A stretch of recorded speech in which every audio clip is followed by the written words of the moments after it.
ধুনীয়া অফাৰ দিছে আমাক টোলগেটে। ওৱান চাইড যাবলৈ 150 টকা লাগে এতিয়া। এগাঁৱৰ পৰা ৰঙামাটি 150 এতিয়া পাৰ হওঁতে লাগে, আহোঁতে আকৌ 100, আহোঁতেও দিব। আধা ঘণ্টাৰ ভিতৰত আহিলো 100 250 টকা। 250 টকা। এতিয়া মই মানুহ আনিছো 260 টকা। এতিয়া মোলৈ 10 টকা ঠিক। তেতিয়াহ'লে আপুনি কেৰেলাতকে গুটি দীঘল দেখোন। এই গাড়ী চলোৱাতকে সিহঁতক চমজাই দিয়ে ভাল হ'ব নেকি, মই তেনেকুৱা যেনে পাইছো। গাড়ী কি চমজাই দিব এতিয়া চমজাই দিবলৈ লাগিব আৰু উপায় নাইকিয়া হৈছে আমাৰ, মানে পকেটৰো যাবলৈ আছে। গাড়ীখন মালিকৰ মালিকৰে আপুনি নিজে ৰাখিব নে মালিকক দিব? ঘৰৰ বজাৰটো বাদি দিয়ক আৰু পানী ধান অচৰা কৰি পেলাইছে। এই ক্ষেত্ৰতো প্ৰতিবাদ কৰিয়ে আছো।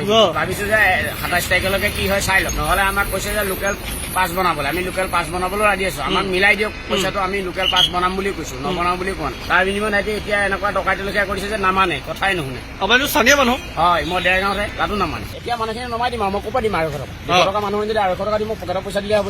মানুহ নমাৰিব লাগিব। এতিয়া উপায় নাই, মই পাব্লিকক চবকে কৈ দিছো, আপোনালোকে মানি দিয়ক, বেয়া নাপাব। যাওঁতে পইচা দিব, আহোঁতে পইচা দিব, এইটো কোনো নিয়ম নহলে। এবাৰ ল'লে পইচাটো বেলেগ কথা। 200 টকা ভাল হৈ যায়, 250 টকা দিয়ে।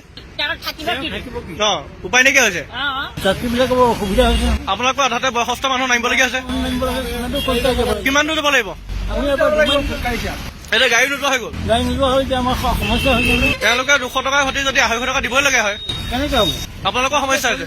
আমাৰ খোজকাঢ়ি নহয়, আমি এটা বয়সস্থ মানুহ খোজকাঢ়ি যাব লাগিব। বয়সস্থ মানুহ খোজকাঢ়ি গ'লে আমাৰ কিমান দূৰ যাব? 1.5 কিলোমিটাৰ। কি কৰিব এইটো ব্যৱস্থাটো? ব্যৱস্থাটো মানে এটা কথা এটা হ'লে আমাৰ শাস্তি হৈছে,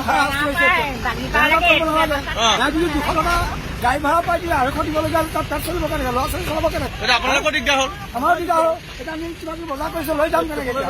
মৰি গৈছো আমি। গতিকে এনেকুৱা হ'ব নালাগে, বেয়া হৈছে। খোজকাঢ়ি যাবলগীয়া হয়। কিমান দূৰ যাব লাগিব? প্ৰায় 1 কিলোমিটাৰ যাব লাগে। 1 কিলোমিটাৰ খোজকাঢ়ি যাবলগীয়া হ'ব। যাব লাগে, কি কৰিম? গাড়ীও নাযায়, এতিয়া ডাঙৰ সমস্যা। এটা স্কুলৰ ল'ৰা ছোৱালীও আছে, বয়সস্থ মানুহ আছে। বয়সস্থ মানুহ, বুঢ়া মানুহ আছে, খোজকাঢ়ি যাব কেনেকে? দিগদাৰ হৈছে। এই বুঢ়া মানুহ কেনেকে যাব বাৰু চাওকচোন। এতিয়া পেছাৰ থকা মানুহ বেগ লৈ আৰু বৰ্তা এনেকে যাব লাগিব। এনেকে যাব লাগিব, উপায়টো নাই।